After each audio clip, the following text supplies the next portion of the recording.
Meantime, Sammy has her hand up. Hank, hello, is Hank there? He is. Okay, would you refresh me on how I pick up a recording from a meeting I haven't attended, please? Sammy, he normally posts a link on the Seniors Computer Group website once he has that completed. Oh, okay. So I have to go to the computer site website. It's the most convenient way to get there. Okay, thanks. It's in the on the far right of the tabs. It says more, and if you click on that, one of the things underneath it is recordings, and that'll take you to a place where there's a link to each one of the Zoom recordings. It's a link to the to YouTube. Okay. And they're all on my. You can also find it by going to resources on there, and then you go to Hank's mini seminars, and way down in my list of mini seminars, there are a whole bunch of links to these. Okay, it'll be the most recent ones that are last on the list. Is that it? Yep. No, they'll all be on there. Yeah, but I meant the last ones down will be the most recent. It'll have the date on it. I'm not sure whether it's the most recent on the top or the most recent on the bottom. Okay, got it. Thanks. Okay, Will, did you get my email with the link to the presentation in case I get kicked off here again? Will said he was having internet issues this morning. Hank, could you just post the link into the chat of this meeting, and then I could grab it if I need it? Yep, I'll do that. Just a minute. Let me find, here's the chat. Okay, and here's the link. And send. There it is.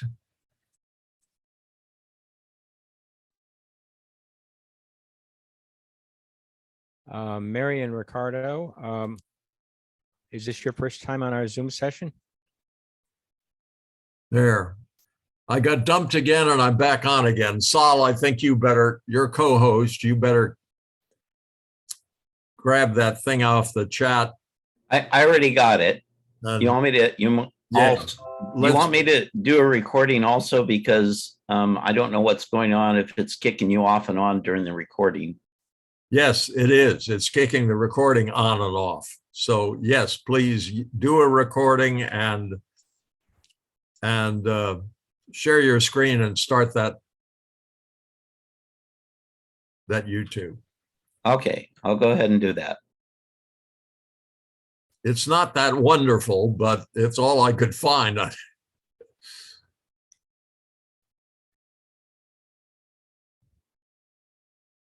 You are now muted, Saul.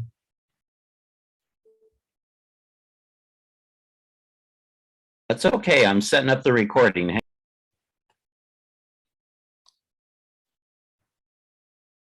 In the meantime, I wanted to welcome Mary and Ricardo.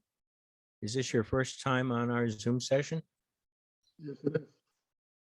Oh, and I know something else that I wanted to do. How many, first of all, I want to ask Stanley, have you sent out that email to all the people who did not renew, kind of inviting them politely to yes, cough I up the did. exorbitant fee of $15? Yes, I did. And I used the list that Will had given me of the ones that had not renewed. And a few of those, anyway, yes, I did. And did you use my recommended change? I don't believe so. I phrased it to the best of my ability. You had about 3 people who said, no, never mind. I'll talk to you separately. Thank you. Is there anyone who is here today who is not a member of the seniors computer group? Would you wave your hand in front of your face? Alan and Mary and Ricardo, right? Anybody else? Okay, we'd like to invite you to become a member of the seniors computer group. We have always said that we will take people who are not members if they request that we put them on the list, and I will continue to do that. But we don't have that many members that we are fat, dumb, and happy with dues. So we certainly could use your $15, and if that is too much, we certainly understand. But you are invited. Okay, I'm gonna zip my lip, although I haven't been tossed off now along the time that I'm talking. My goodness, maybe I'll keep talking. No. Okay, Sol, you ready to go? Yes, I can get it started. Just give me a moment. And mute us all.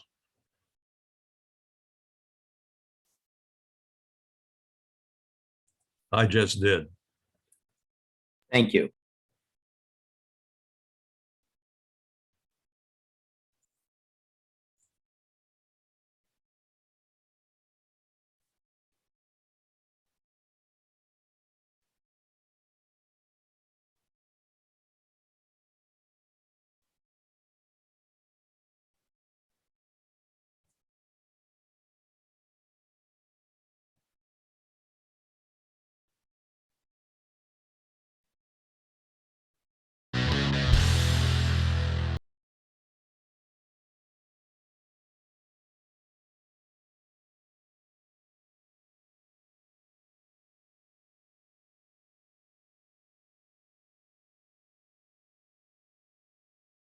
Here are 14 time-saving computer life hacks we wish we had learned sooner.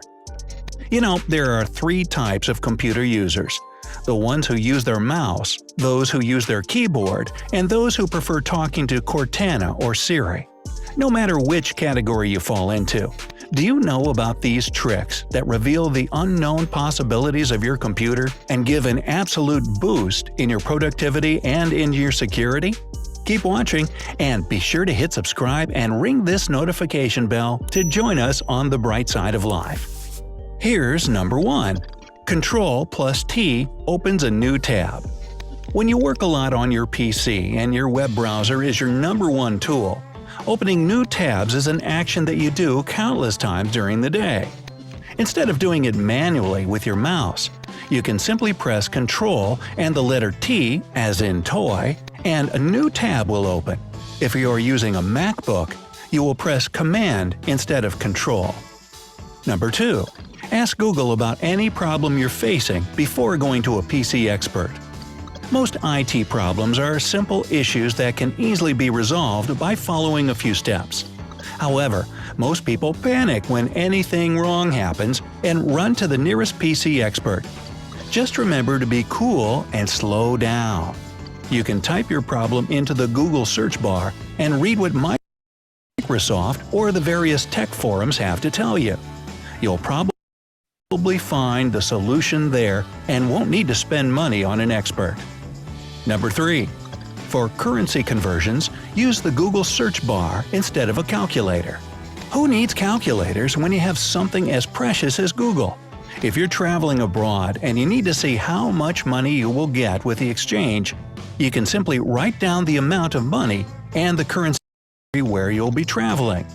A simple $100 to euros will be enough to learn how much you'll win or lose from the exchange. Number 4. A laptop battery charges faster when in airplane mode. When your laptop is on airplane mode, it means that many features, like your Wi-Fi and Bluetooth, are disabled. This takes some pressure off your battery and allows it to charge faster than if operating normally. Expect to see your laptop fully charged 10 to 15 minutes faster than if you had the airplane mode off. Aha, that's useful. Number 5. Download any Google image automatically by pressing Alt and clicking on it. Most people right-click on images and select the Save option, but there is a much easier and faster way to download a photo on your computer. You can simply push Alt and then left-click on an image, and it will be automatically saved on your computer in your Downloads folder. On a MacBook, you can press Ctrl and then click on the image. It will then give you a drop-down menu where you can select Copy Image. Number 6. Hide your IP address so that no one sees what you're doing. There are various ways that can hide your IP address and make your browsing invisible. First of all, you need to install a good VPN on your internet browser so that it changes your real location. Then you can download PeerBlock, which also hides your address and gives you the ability to do whatever you want with nobody knowing. Number 7. Download f.lux to make your computer screen brightness adjust automatically to its surroundings. There are many of you who work on your computers from various environments and know how hard it is to be in a dark space with an extremely bright screen. Meet a future mom, a first-time mom, and a seasoned have the night shift mode, which adjusts the brightness during the night. You can also download and install f.lux, which automatically adjusts the screen's brightness based on every environment it's placed in. It's a great alternative if the night shift mode isn't satisfactory for you. Number 8. A clean desktop means a faster computer. If you're having problems with your computer's speed, it might be the fact that your desktop is full of icons. Instead of having a folder for every little thing on your desktop, you can create one folder and organize everything in there. Next, put all your apps in the taskbar and you will be left with an almost empty desktop. This action will instantly maximize your computer speed. Number 9. Find out who's stealing your Wi-Fi. Isn't it annoying when your connection is slow because someone else is taking advantage of your Wi-Fi? If you don't just want to change your password, but also find out who the thief or thieves are, then you can download Who is on My Wi-Fi and maybe go confront them. There is nothing more embarrassing than telling someone that you know they've been stealing from you. Number 10. You can recover deleted files even if you've emptied the recycle bin.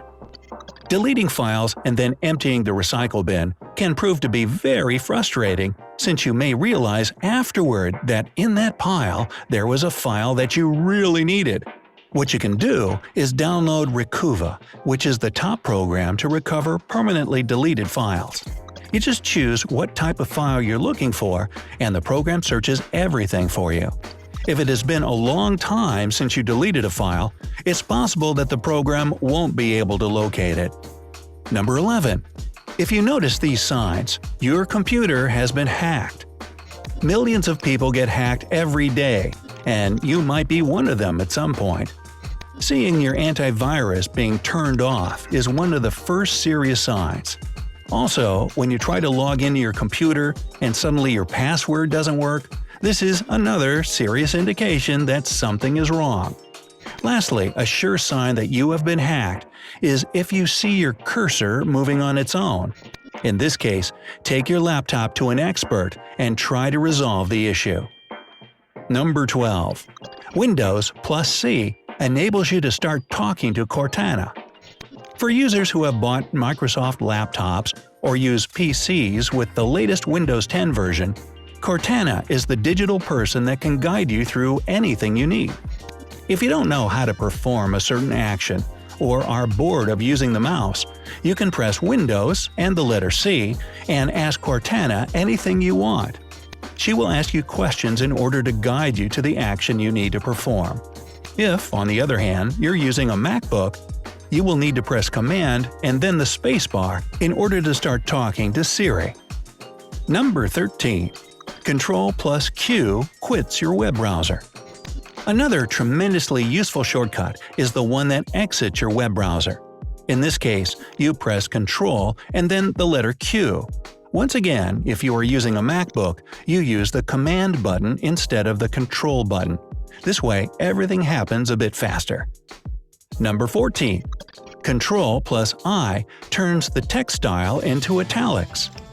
When combining the Control key and the letter I, there are various things that can happen in a total of 147 different programs. However, the most ordinary and common use of the combo is to turn text in Word and other text editing programs from normal style into italics. All you need to do is highlight the word or words you want and press the two keys. For Mac users, you should press the Command key and then the letter I in order to perform the same action. So, how useful were the above keyboard hacks, and how much time will they save you in your daily routine? Please tell us what you think down in the comment section.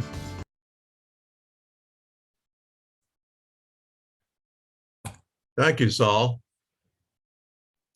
Yeah, sorry for the original or initial technical things. I was trying to get it optimized. You're muted again. I was saying I'm sorry for the initial technical issues. I was trying to optimize the video for you. And I will, wait a minute, I better write myself a note. I need to put the link to this YouTube video that you just saw on the website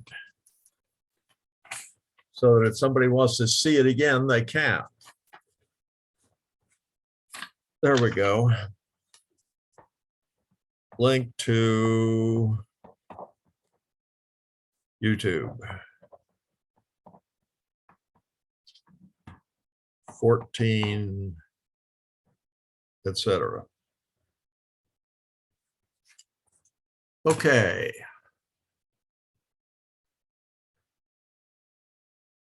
Let's see. We are being.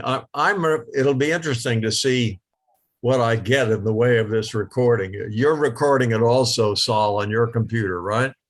That's correct, and that's why, just for future reference, I try to do cloud recordings because at least Zoom's taking care of it. So if I get bumped off, at least the recording continues. I don't know what happens if you get bumped off and you're doing a local recording.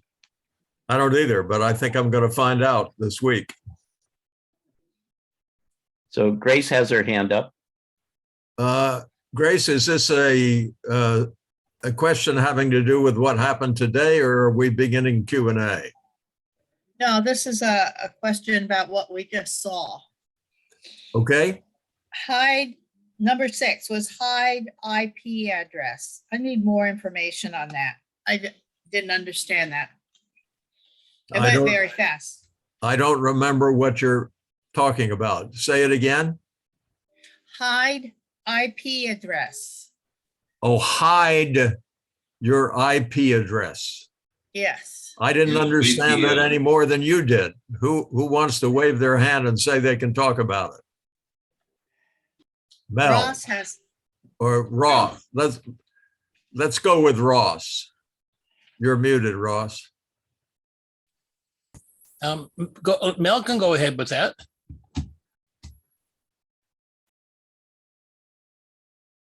I was just going to say the most common way is to use a VPN. And you can get those, you can get a couple of free ones, but I wouldn't go with the free ones personally, but you can get some pretty low cost ones too. I think AVG has about the best one of the low cost ones. Explain VPN address. Yeah, what the VPN does, it ends up hiding your IP and where it's coming from, because it uploads to their server and then sends it out with a different address on it, so that when they try to come back, they just come back to that server, which has got everything blocked from them coming back in. I need more simplistic explanation. I don't know, how to do what you just said. Well, go to AVG and look at their VPN, because What, That's what I'm using right now, and it seems to be doing a good job. tell us what VPN stands for, Mel, and why you use it and et cetera. I think I'm trying to remember, virtual private network, I think is what it stands for. Mhm. I'm not positive on that, but I think that's what it is. That is And, correct. the main reason you use it because it hides you from the internet, basically, so that people can't grab what you're sending out and get back into your computer, because the address that they get goes into that, back to that server, not back to you.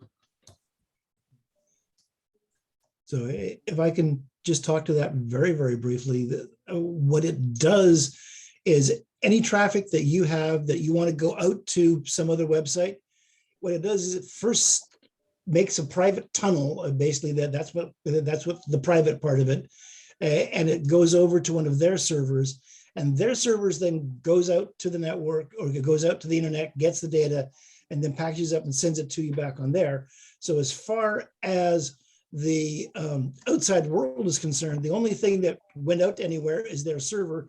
And since their server does that function for thousands of people, they have no idea who is going out to those places on the network. People that use this tend to be the people that worry that your ISP, your internet service provider, is tracking all the places that you go. And so if you don't want them tracking, then what you can do is set up this private tunnel over to this other server and have them do that. And then all that your ISP knows is, oh, you're talking to a VPN server, and that's all that you ever talk to. They have no idea where else you may tell that server to go off and look at, and they've got no way of tracking from that server who made the request. Thank you. Did that make more sense for you, Grace? Yes, thank you. And I've been putting up some things that I got from Google for you to read along.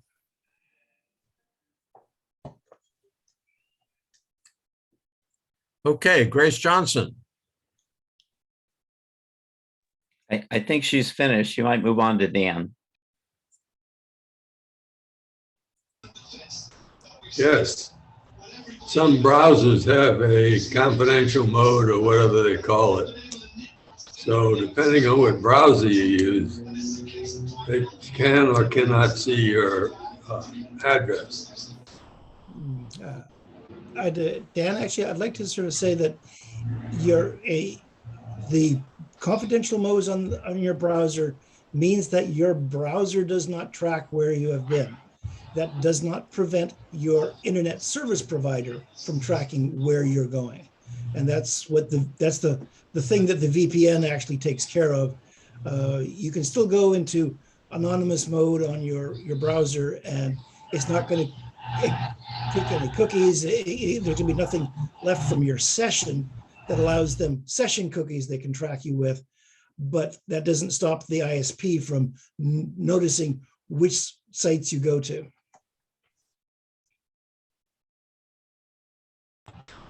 As I understand it, your ISP knows everything. The ISP knows everything that your computer goes to. If you use a VPN, the only place you're, quote, going to is the VPN, and it loses the trace after that. Well, there is a browser that I can't remember the name of right now. I think Ross probably remembers the name. Tor, right? The Tor browser says that they can't trace they provide a VPN that they can't trace your internet service provider because they bounce through 3 different outfits. But who knows what goes on down there? So yeah, if you have a browser that is set up to use a VPN, then you get the benefits of using the VPN. You can have browsers that have, quote, anonymous modes, and all that does is prevent the browser from keeping any information about that session. But if you don't have a VPN, as well, the ISP still knows all the websites that you go to. Are you okay now, Dan? Yes, I'm okay. I was just discussing the problems out there. I really don't have anything that I think they're going to trace me on, so it doesn't really bother me. But if I going any place, I can use the Tor browser, and that supposedly blocks things. But if you read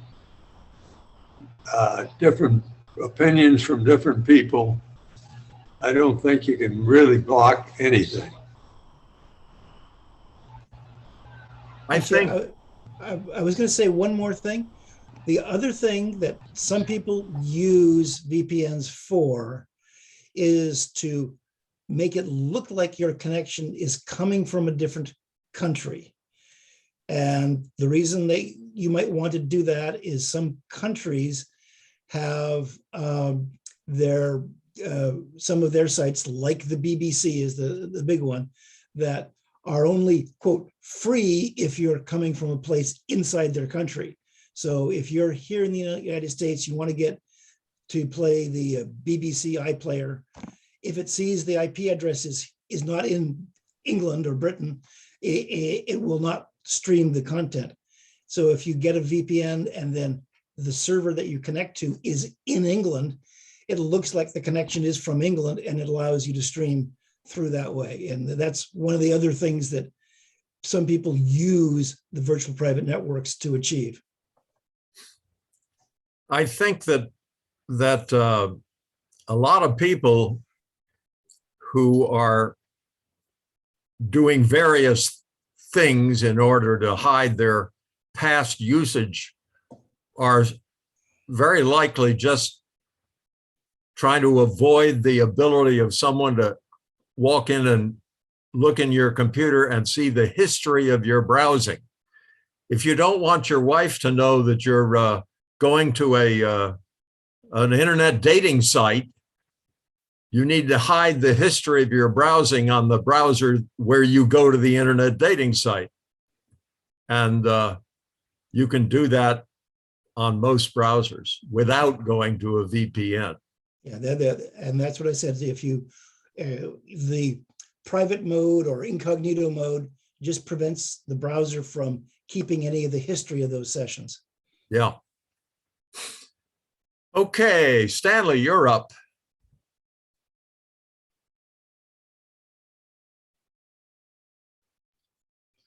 The space bar was not unmuting me. I want to remind you that now that we have the transcript, it is also recording all of the comments from that YouTube video. And if you want to go back and find out what he said on some particular topic, you can click on the closed captioning view transcript and use the Control F for find and find out what he said on a particular topic. I just discovered that, but that's what the closed captioning does. And you can, down at the bottom of the transcript window, there's a save transcript. There's a save transcript that, okay, sorry, that's not my background noise. It's Hank's. Yeah, okay, anyway, there's a save transcript and you can download that transcript to leisurely go through all of our comments and suggestions and the YouTube video. In particular, I was interested in how can I find out if somebody's snooping or using my Wi-Fi, and it's right there in the transcript. You don't have the video, but you do have his commentary, which is sort of valuable. Anyway, thank you, Hank, for getting that transcript feature, working on the AppSug Zoom account.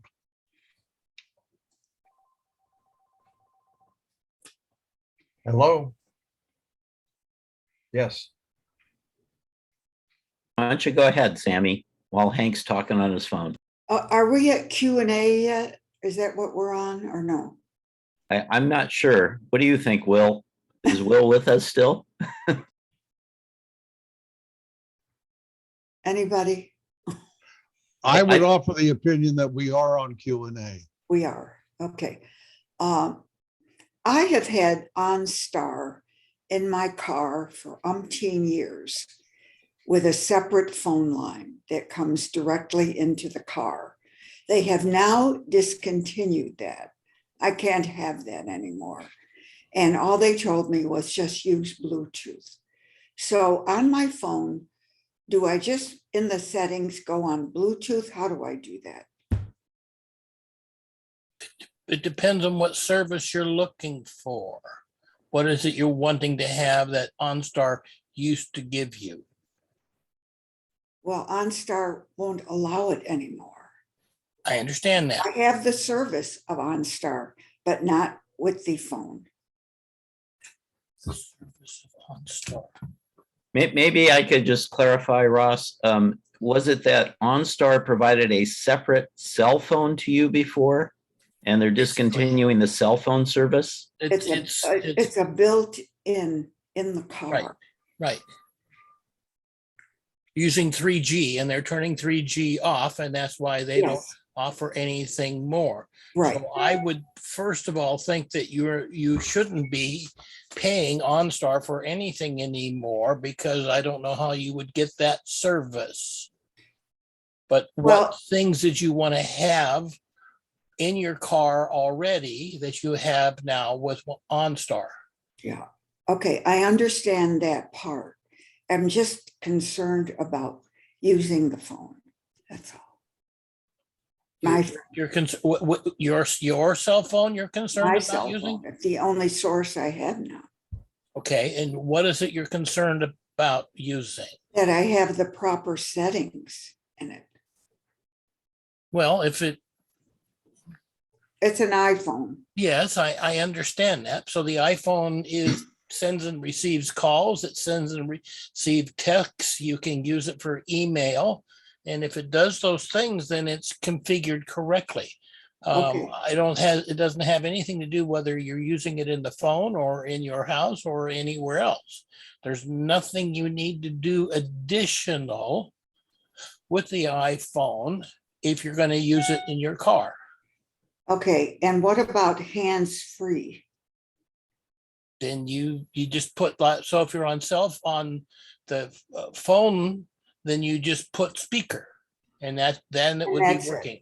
And then you also use Siri to say, hey Siri, do this for me, and that's hands-free. Okay. Ross, I think Sammy is thinking about connecting the phone to her car through Bluetooth so that she can use it hands-free while she's driving or something like that. You don't have to do that, Sammy. If you're wanting the phone for some emergency thing, then you stop and you just use the phone like you would in any place where you get signal. I know, but if I'm on the freeway, I can't just stop the car and do that. You can still say, hey Siri, if the phone is within reach, let's say. You've got it cradled somewhere or sitting. Keep it in a holder, yeah. Then it's there, and then you just say, hey Siri. Okay, and that's all I have to do. Right. That seemed too easy. Okay. Thank you. Barbara's next. Oops, I'm new. There I am. Okay. Yeah, I have another kind of weird question that I kind of just thought of. What exactly is Bluetooth? Is that something you have to subscribe to? Or is it a piece of equipment you should have? It's like saying AM or FM. It's a way for a device to communicate using the service, a Wi-Fi type service called Bluetooth. It's a short distance service, say 30 feet, and it connects like your headphone or a keyboard or your car to your phone itself. So your phone has to have, usually it's your phone that you're connecting something to Bluetooth with.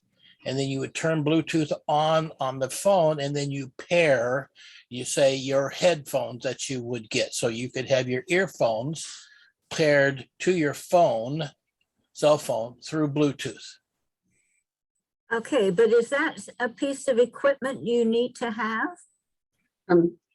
It depends on what you're trying to use it. So again, if you have earphones that you want to use on your cell phone wirelessly, then a Bluetooth headphone would be a good way to do that. As far as whether you need it, it depends on what you need to have done or what you're trying to do. My mom has Bluetooth headphones that she connects to her television. So it's just a short range communication from a device to a source. Oh, okay. Okay. Ross, how about AirPods?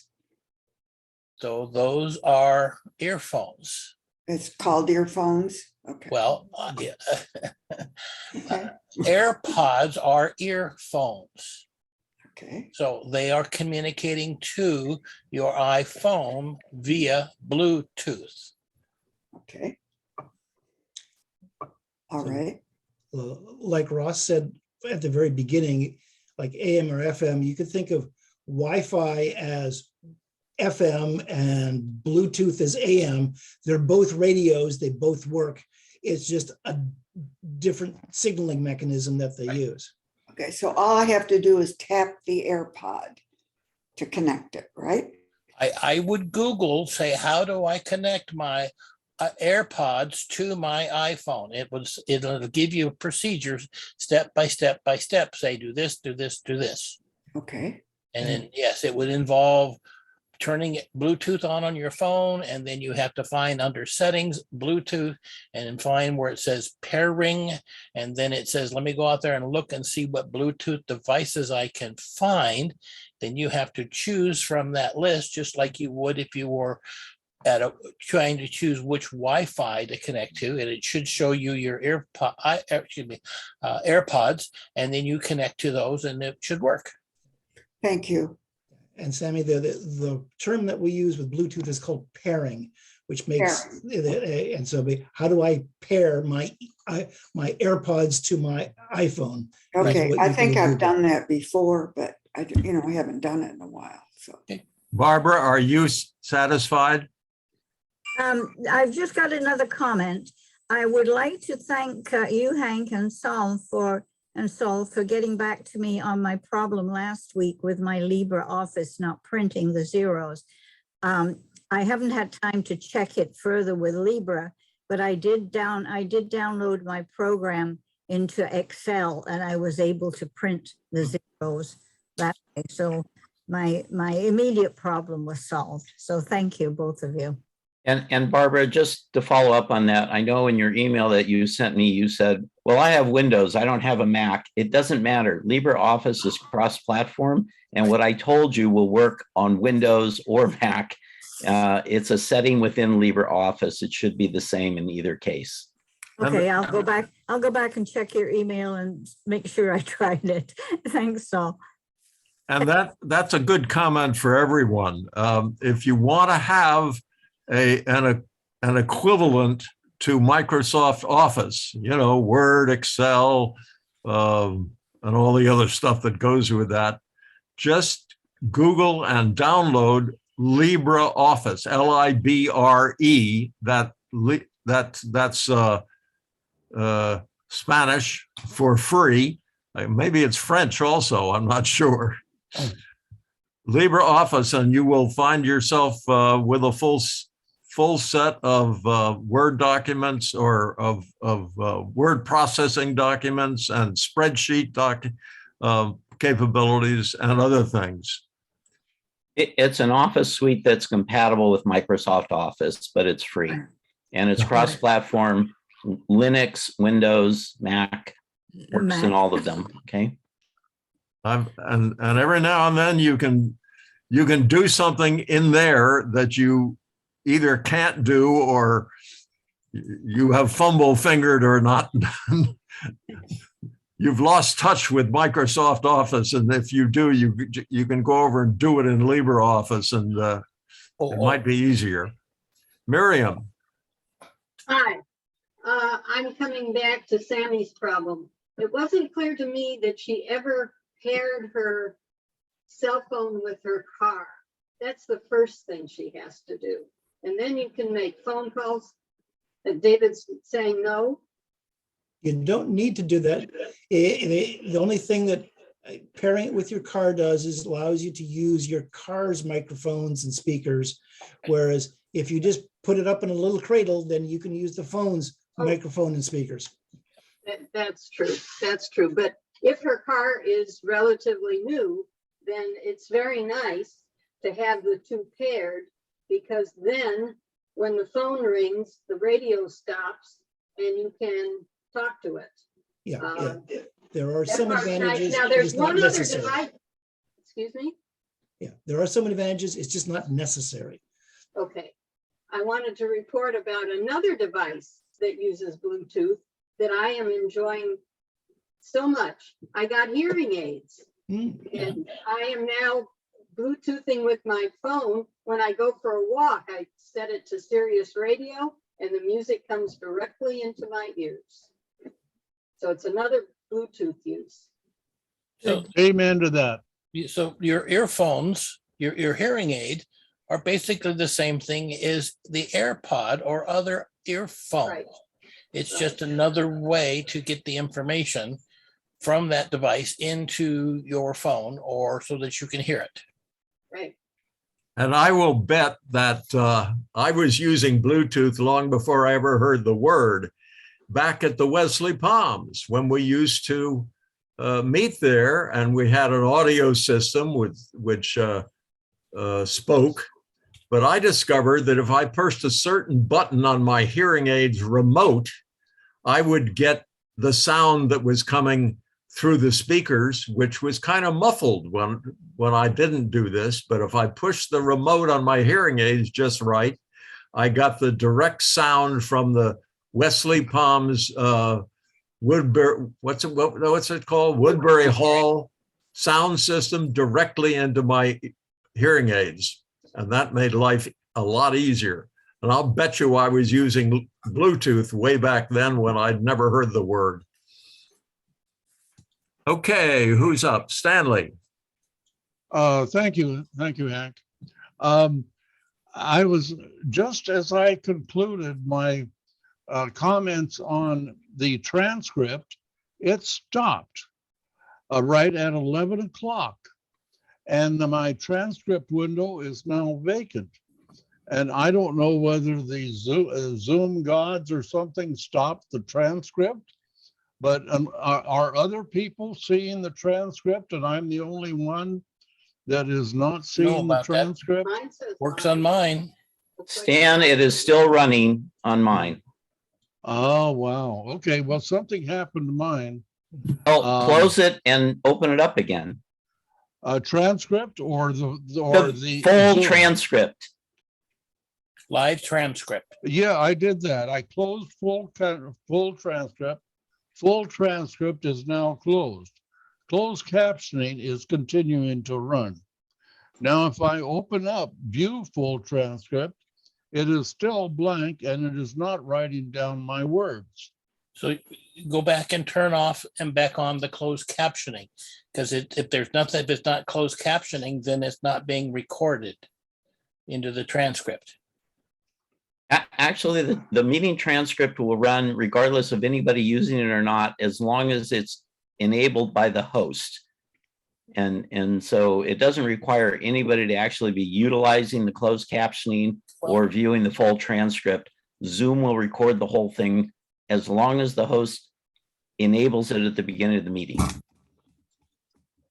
Well, I can click on live transcript and say hide subtitle, close full transcript.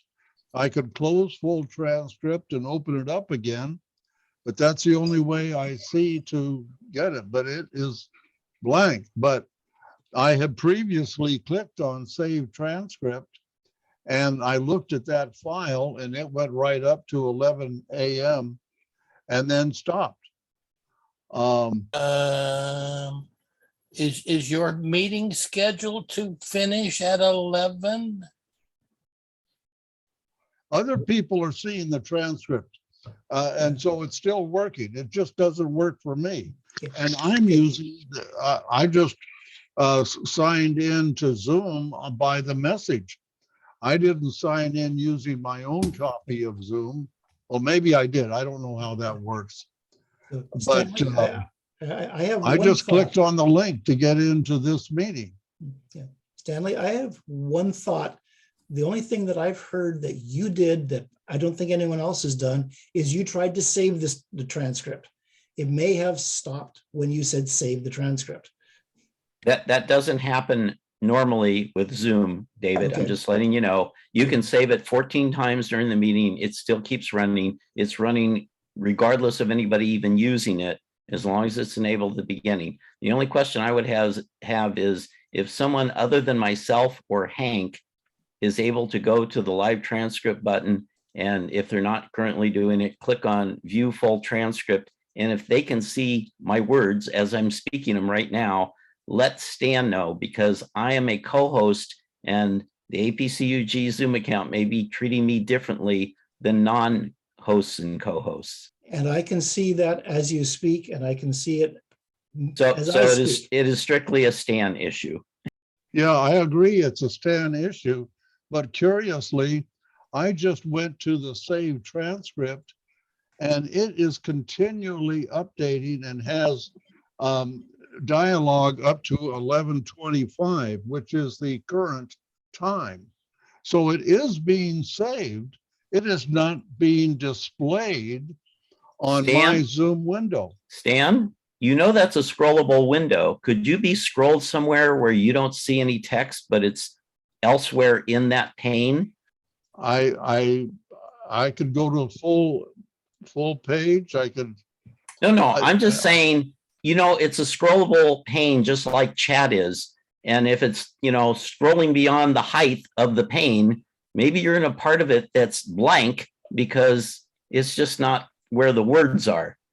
Well, if there's no words, it's not scroll. So you have no vertical scroll button in that pane is what you're telling me. No, I have no vertical scroll button. Thank you. Okay. It's just blank. Thank you. As I said, it's blank. There's nothing in the window, but it's being recorded onto my computer because I could look at the file on my computer and it's there. Why are you so concerned about this, Stanley? I guess I'm not. Okay, then I think we'll go on to Patricia. Well, I always like to see answers to everything. So I didn't want to hit save transcript. I've never usually used the transcript because I think it's kind of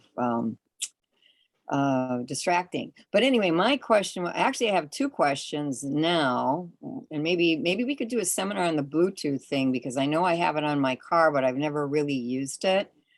But my question was, I put my computer to sleep. I've got the Mac. I put it to sleep, you know, like overnight, and then maybe once a week I'll restart it. But lately, when I put it to sleep, it comes back on. And I've Googled it, and the way they tell me to adjust it is like I don't have those options.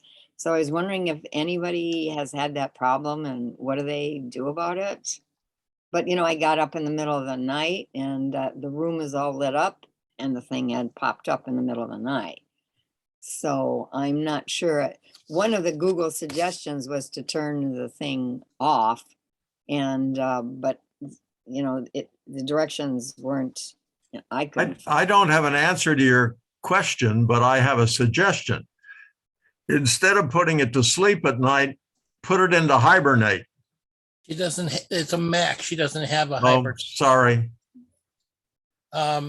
If I might suggest, I tell people with Windows and Macs just to set the time in your power settings to say, after so length of time, turn my screen off. After so length of time, go to a low power mode on the processor in those power settings. And then when you're done, you just walk away. Now, if it's turning back on again, I understand what you're saying and that can happen. I would make sure that you're at the latest version of your operating system. And if it still has a problem with that, then I would call and talk to Apple.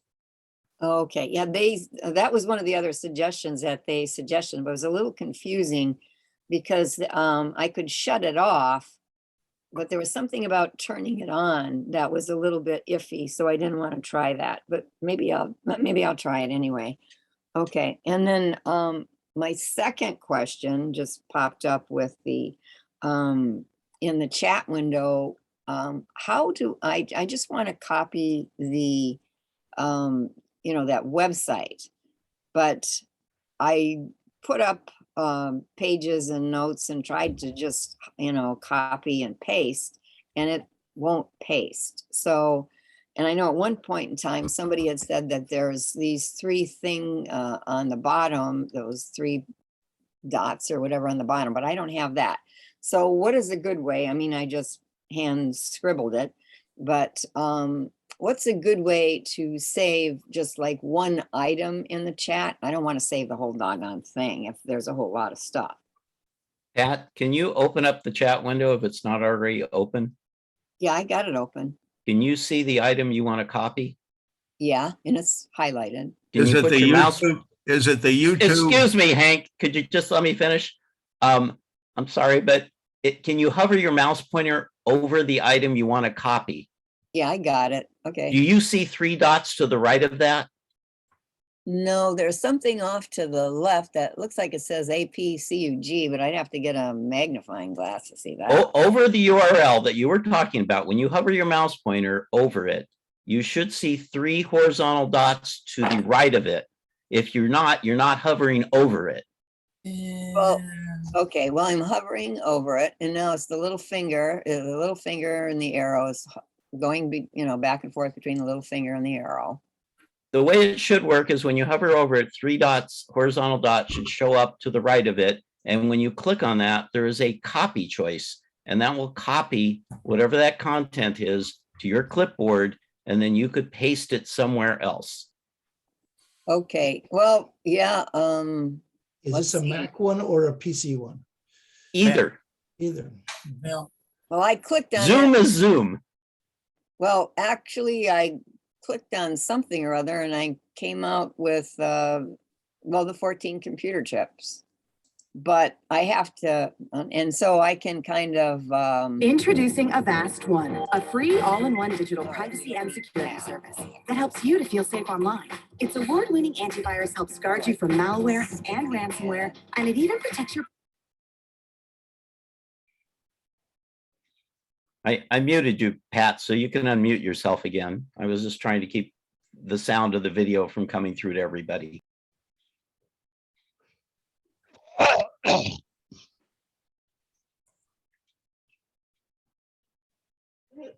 Pat, you'll need to unmute yourself.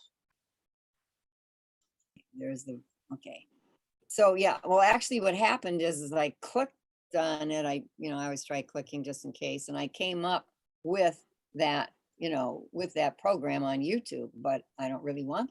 So should I kind of save it somehow from the YouTube website or could I ask you, David, could you just try this and see if it works on your computer? Okay, they can say I've got nothing in my chat since I joined late. Okay, let's see. I'm just trying to find a non-host or co-host just to make sure it isn't a restriction of the APCUG Zoom account. Stan, could you try this? Well, actually, APCUG is to the left. We've got the chat window, and then it says APCUG on that. That's my That's my name because before I changed my name. That's- Oh, okay. Well, I don't know. I don't think anybody else's name would be on there. I've never seen anybody else. Oh, yeah. It's not where the name is. It's where the actual content posted to the chat is below the name. Nothing. You don't see that. I don't see the 3 dots on mine. I don't see 3 dots on mine either. I right click and I can select all. I right click on something there and I can select all and do Control C. And I think I have it copied, but I just have to double click on it. Well, no, that is just, I don't know what I'm doing. That's all right. So Go ahead, Ross. So, Pat, you mentioned when you double click the icon, it does open up the web page for you on YouTube. Then you can stop the video from there and then just create a bookmark within your browser. And then you can close that and go back to that bookmark whenever you want to go back in and look at that information. Because that's basically what you're saying is you want to copy that link and go to it at a later time. And again, if you've already gotten there, create a bookmark in that browser, and then you will have that to use at whenever you want. And you'll have to unmute yourself again, Pat, because I muted you again because you launched the video again, and I'm trying to keep the meeting orderly. Yes, I accidentally did that, clicking around. Okay, so yeah, that's what I'll try, Ross. But the problem is, I just kind of want the link because I have a folder, and then I was going to just put it in the folder, my computer information folder. Well, you could create a folder in your bookmarks and put that bookmark into that computer help bookmarks folder. But I understand what you're saying that you're trying to, but again, once it's in that bookmark folder or in your browser, you should be able to copy that and paste it wherever you want it. And I just posted the word test into the chat for anybody who came in late. So if anybody else wants to try this, including David, to assist with this, because what Pat asked was, how does she copy something, a specific item in the chat? Right. So as much as Ross helped her to say, here's how you can bookmark that particular link, in general, the question was, how do you copy a particular entry in the chat? And that's how I would do it. Apparently, nobody else so far seems to be able to figure that out. Well, when I highlight that item, as you put in there, test or in the APCUG, and I've got it highlighted blue, I do not have any 3 dots. Okay, that could be just different on the Mac Zoom app. I'm using a Mac right now. But when it's highlighted blue, you can Control C and copy it. Yeah, let's stop with the keyboard shortcuts for just a minute, Stan. The question is, can you right click and get a copy choice? And I'll ask Ross. No, it's the right click says select all. And when I do that, it selects all of the items in the chat. Okay, then it must be a difference between the Mac Zoom app and the Windows Zoom app. When I right click, I lose my screen. But I'm running Units. Chrome, so I don't know. I'm running Windows and Chrome. And when I right click on anything in the chat, I get a little box that says, in fact, I can right click outside the chat. I get a box that says select all, and if I left click on that, it highlights everything in the chat. So the only way that I can copy something specific in the chat, like your test, is to, let's see, maybe I can share my screen and show you. Well, I'll just say on the Mac Zoom app, when I right click on an entry in the chat, I get a pop-up context menu, and it gives me 2 choices, copy or select all. Okay, here, I'm sharing my screen now. And if I'm going to Saul's test, and But I'm we're not seeing your chat window. You're not seeing my chat window. It says stop. It says I'm sharing. We are sharing. We are seeing your Your browser browser. window. You're just seeing, okay. Okay, apparently I cannot share the chat within. You have to have it set up to share the Zoom windows during your sharing, and that's not a default. Okay. Anyway, I only brought up what I was doing because Pat's on a Mac. Yeah. And so I thought it might be consistent. But again, I'm a co-host right now. I don't know what the APCUG constraints might be. Maybe they have it locked down. I think I can say something that might be useful to everyone.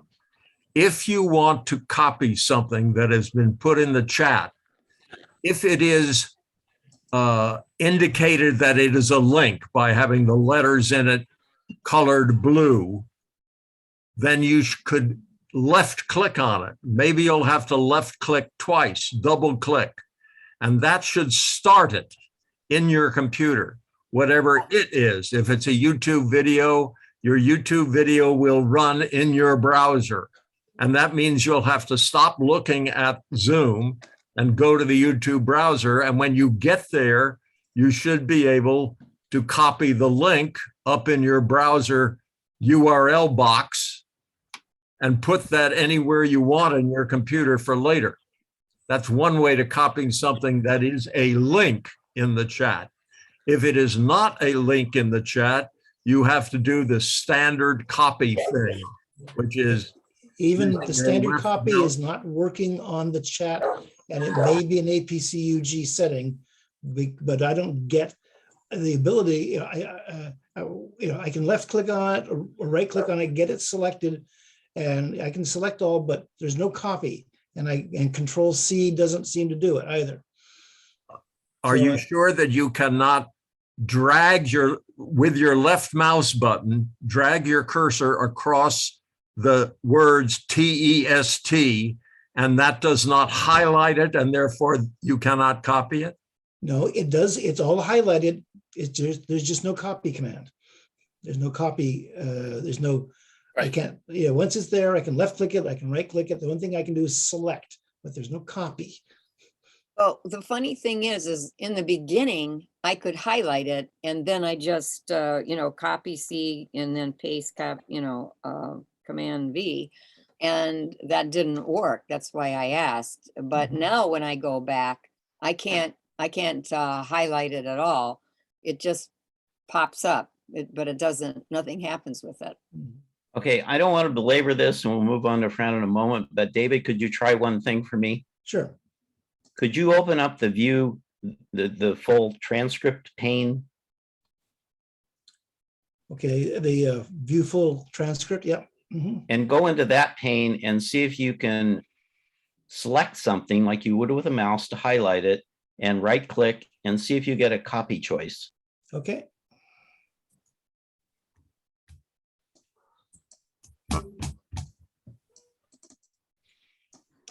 I am not able, it does not look like I can highlight anything in the transcript. Okay, so I think this is an APCUG Zoom constraint. Oh, well, actually. As it is with the chat, apparently. No, I can highlight this. I highlighted, but the problem is then once you highlight it and then you go to copy it and put it somewhere, then that doesn't work.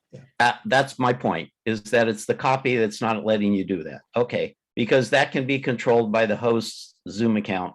And I think we've done all we can with this, Pat. Can I offer one thing here, please?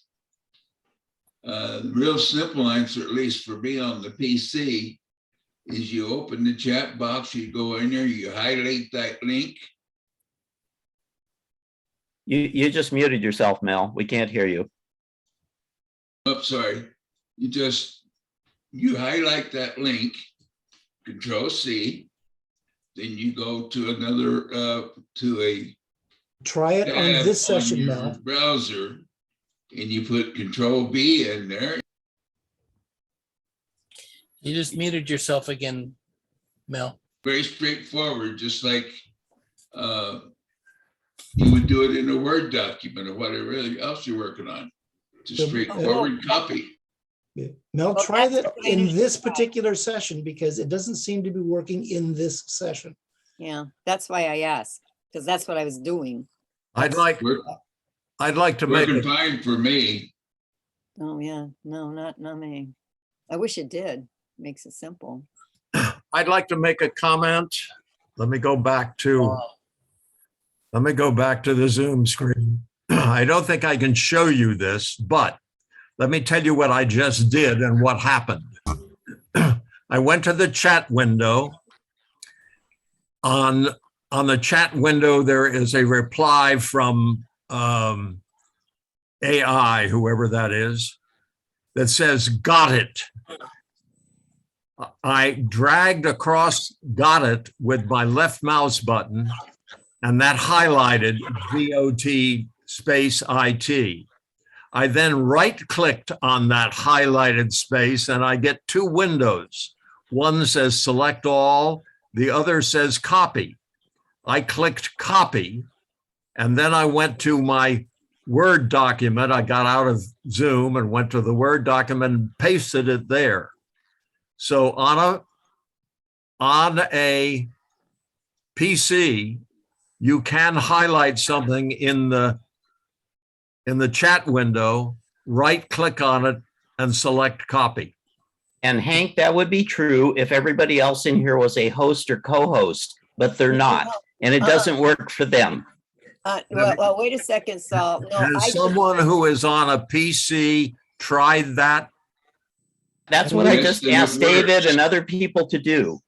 I tried it and it didn't work. It works for me. Well, wait a second. I did that with on the transcript section and the copy C and paste V and all that kind of stuff. That worked perfect on my pages. So I got that with no problem. Just couldn't do it on the chat window. And again, they are separate settings in the APCUG Zoom account for chat versus transcript. And pretty much on the transcript side, it's an everybody or nobody can do it, including the host, in terms of saving transcripts and things like that. So it works differently than the chat pane. Okay, well, can you, besides putting stuff on the chat window, can you somehow put those links on the transcript window? No, the transcript is just a transcript of what people are talking during the meeting. So, it's a live transcript of the words. Okay, well, what I'm saying is then you could kind of read it out. Could, but then you have to expect that the transcription service will get it correct, and it doesn't always. Are we good enough with you, Pat, so we could move on before Fran and other people forget their questions? Okay, I had another question. This one will do. Thank you. Go ahead, Fran. Unmute. Hi. One thing I just want to point out that from experience, when you're what you can do in a recording is more limited compared to a meeting that's not recorded. So if you want to go through this all again, not recording, you might have better success. It's getting late now, so I'll bring it up in another meeting. But my question is, remember the old days when you would get a game or an encyclopedia and you had to load the disc, have the disc in the drive. So I got like some old books and old encyclopedias, would like to, because we got plenty of space now, put on the hard drive so we don't have to keep putting it in and out, so it's permanently on the hard drive. Does anybody here know how to do that? And if so, I'll bring it up another time when we have more time, because I don't want to take up all your time. Fran, the only thing I'd suggest is there are ways to make virtual drives if you don't have a physical I disk have drive. the physical drive. I You have do. the physical drive. It's the You just don't want to use the disk. Yeah, I don't want to have to use the discs. Go ahead, Ross. Right there. Okay, so what you're trying to do is you want to make an ISO from your existing CD. Listen, Roger. Okay. So How do if you Google for that, then you'll find that you'll have to more likely have to have a utility that will do that. And what it does is it reads everything that's on that CD and puts it into a file, again, called an ISO. And then you can save that ISO on your hard disk or wherever you choose. And then when you say, I want to bring that particular item up, whatever it is that's on that ISO, you just double click it. You mount it. You would right click and mount it. And then it becomes just like another drive. That's a temporary drive in the computer. Okay, so it's called an ISO, and I look for a utility that makes an ISO? Is that what- Create an ISO from CD. Okay. Well, thank you very much. You always know your stuff, Ross. Well, I worked with ISO last night, in fact. Okay, wonderful. Thank you so much. The apple there, Freddie. And by the way, I don't know if I should bring this up, but anybody have any quick mention that I can correct you on what's going on in Ottawa? As we speak, because the police are there and clearing them up. And to us, it's like a January 6th. And of course, Fox News got it all wrong. No lady got trampled and died. And she wasn't old and she didn't have a walker. And there's no violence at this point. I'm just wondering how the US is looking at this. Well, I, for one, would apologize for the US because I think we influenced a lot of that. Oh, yeah. Oh, yes, I'm sure we did. Yeah. Yeah. And financed. So, okay. Thanks, guys, for being here. Okay, I'm just glad to hear that it's staying fairly peaceful and not the madness we had here. These are Canadians we're talking about. Well, I'm a Canadian too, so. There, Barb. Okay. Yeah, well, it was really amazing the way they cleared Ambassador Bridge and the Coots crossing in Alberta. It was just negotiation. There wasn't anything. I mean, I was really proud of that. Yeah, me too. Where are you from? That's enough. Where are you from? Okay, originally, well, Toronto and then Alberta. Okay. Yeah. Many years. Originally from San Diego, and now I'm here. So I need a straight jacket. Okay, nice talking to you. All right, are we done with Q&A? Unless Pat had another question that I cut her off on earlier.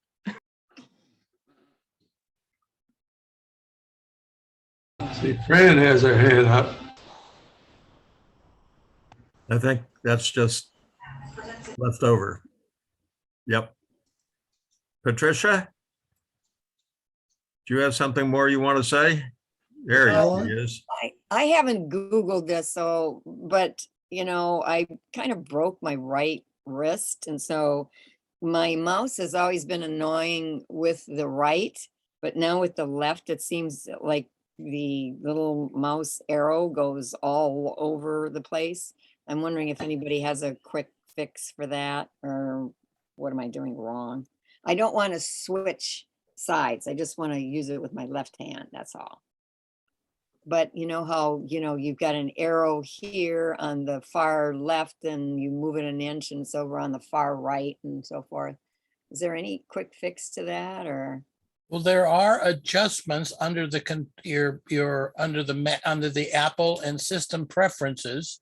You can go in and change that velocity or acceleration that when you move. But as far as whether the mouse is on the right-hand side or the left-hand side and how you it's just sensing the movement that you are using that mouse with. You can reverse the buttons, and that's what some people do that I know that are left-handed, so that the right button's now on the left, the left button's now on the right.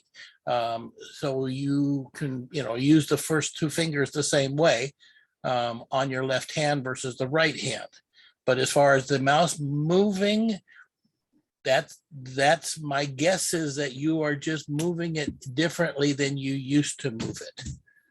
Okay, so I've got the point and click part up, swipe, mission control. So it'll be under mission control, maybe. No, not that. So all I got is swipe between pages, swipe between full screen apps, mission control, and then. System preferences. Oh, no, I'm under system preferences and I'm under the mouse.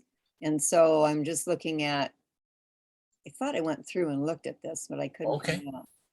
Oh, maybe it's. It may be that I don't know for sure what the Apple mouse has, but Oh, wait, I found it. I found it. I didn't know what it was. Tracking speed then was probably it. Is that? That's correct. All right, okay. Well, we'll just slow that little puppy down. Okay, thank you. I have another customer that hates a mouse and she uses a touch pad, and I know something like that is available from Apple the same way. It's a little 4x5 inch pad, then you would just move your fingertip across that pad and it works like a mouse then. Okay, all right. It's like the trackpad that is built into many of the laptops. Okay, well, let's see. Actually, it still is, I slowed the tracking speed, but it didn't, but I'll probably work on it a little bit more. I don't want to take up everybody's time on this too. But thank you, Ross. And for PC users that have the same, that might have the same problem that Pat has with her mouse, you go to control panel and one of the choices is mouse, and that's where you find all these controls for changing the speed at which the mouse moves, depending on how far you move it on your mouse pad and other things. Well, I think it's more than the mouse speed. I think it's the mouse arrow location, but that's okay. I'll work on it. Okay. Oh yeah, you can adjust all sorts of things when you get to that box where you get to when you click mouse, because up at the top of that, there are a whole bunch of different paths. One of them is for the mouse speed, and another one is if you want to swap which button is which. And there are a couple of others. Ross. So while we're speaking of this, of having an injury to an arm or a hand, I've worked with a number of people that we moved them to use voice instead of typing in there. And in both the Mac and in the PC, there are programs in there for voice to text. You open up your application, you're able to turn the microphone on at that point, and then you can just talk, and it works very, very well. The spell checkers in your program are able to figure out what you're trying to say with very good accuracy. Now, I have not had much luck using the commands to say, move down 3 lines over 4 words. That I've never been able to master, but have not spent a lot of time with it because I would just use the mouse. But if any of the programs, your email program, your word processing programs, I have not done it in Excel, or spreadsheet, but I'm assuming you can do that. You just have to navigate to that particular cell and then turn that speech part on in that application, and then it should work. So is this application specific? In other words, you need to go into Word if you want to type something verbally into Word. You go to Word and then you ask Word for speech to text. So the first part is that you have to turn on the speech to text settings in your appropriate control panel or system preferences. Then when you go into your application, you have to turn on that microphone settings. And at that point, there's usually a command that you can use, a control key to turn it on, or there's a button at the top of the screen where you can turn that on. And it depended upon your application as far as how you do that. So you start with your operating system. Right, you have to go through and then do some training to say, here's my microphone and here's, I'm going to run this, ask you to read a little speech. And from that, it figures out you as a speaker and what it needs to do to appropriately bring that information correctly onto the screen. And then when you go to your application, say Word, there's a button in Word, a setting in Word that you have to turn on that says, from now on, anything that I say on that microphone shows up on the page. I wish we could get the transcript capabilities that we're seeing down on the bottom of our screen right now into that system, because it didn't take anything to learn that, and it's keeping up so much faster than everything else that I see. And if I could just piggyback on what Ross was saying, in addition to what he's talking about, which is speech to text, there are also on both Mac and Windows accessibility settings, and they're both, I think, called the same thing, sticky keys. So if you're pretty much one-handed, as Pat might be right now, you can set sticky keys up, like you can do the shift or control or command or those types of keys, and as one at a time, instead of having to hold them down simultaneously, if you're kind of like one finger peck and touch typing, okay, and it will remember it for you, and it'll display something on the screen usually to let you know that that key is down. And that can be helpful for people who don't have full dexterity in both hands. Thank you. I just have a quick question. If I say, can I save the transcript and then pick it up? Where would I pick it up when I'm offline with Zoom? When you save the transcript, usually it will pop up a little window, okay? And there'll be a little folder icon in that window right after you save it. And if you click on that, it'll bring you to the location on your local hard drive where it saved the transcript. Right. Okay, great. Thank you. Got it.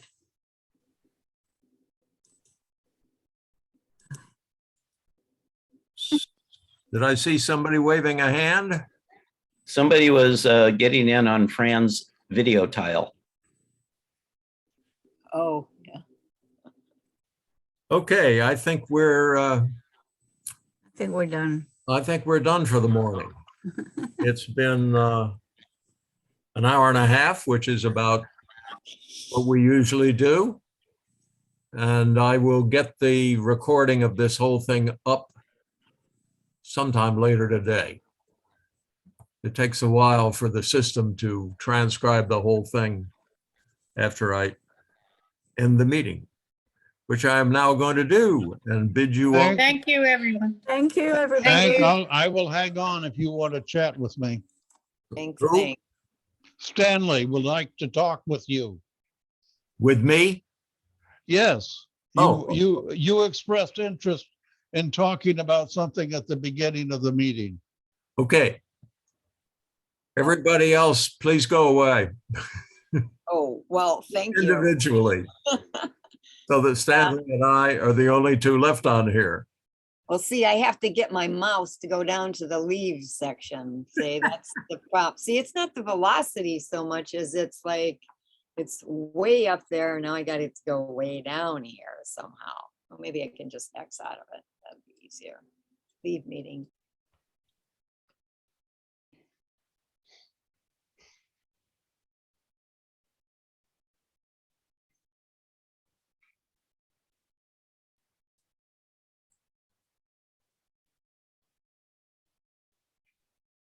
There we are. Stanley, you and I are left.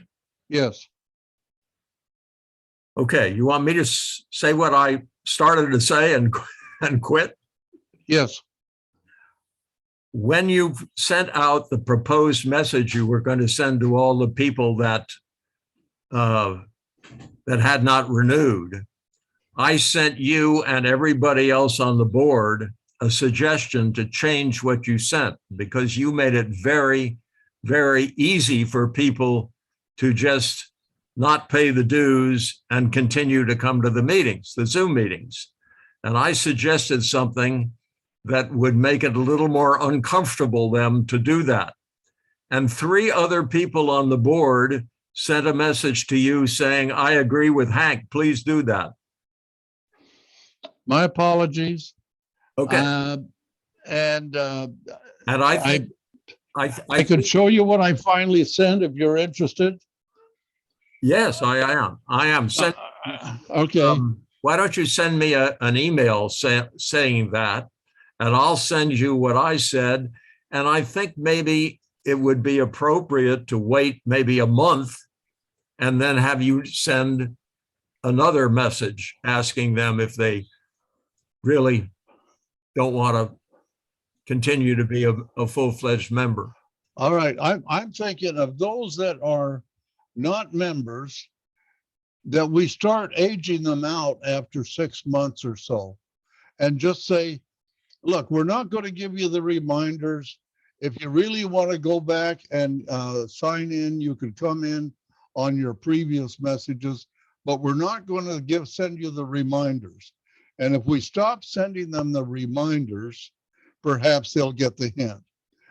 We can also do this again in any period of time you want to clean out the people that are not subscribing. I could, but it's a lot of work to adjust. Well, okay, I'll do it then. I will just use the same list that the list I used was the one that okay, the list I had was the one that were members and had not renewed. That is not the list that you had of the people that have been freeloading all this time.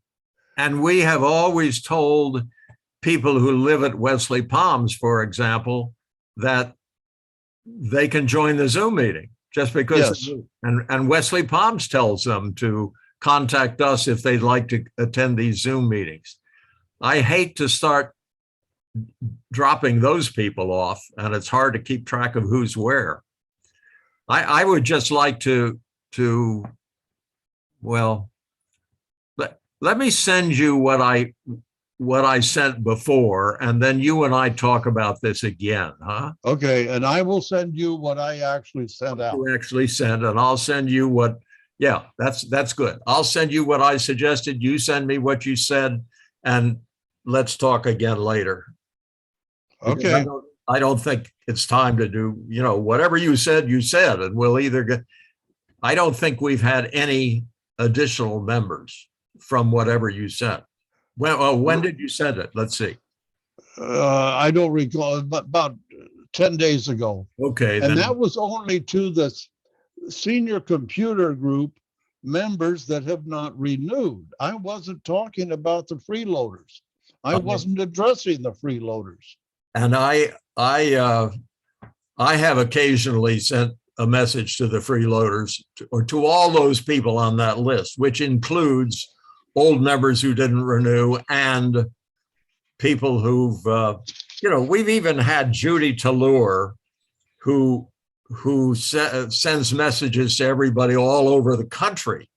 We've had her send messages to people in South Carolina, user groups that say, Seniors Computer Group in San Diego has a meeting every Saturday and they'd be happy to have you join. And I don't want that to stop happening. Okay. Let's just do what you and I agreed we'll do. Okay, will do. Bye-bye. See you next week. Yep. Bye-bye.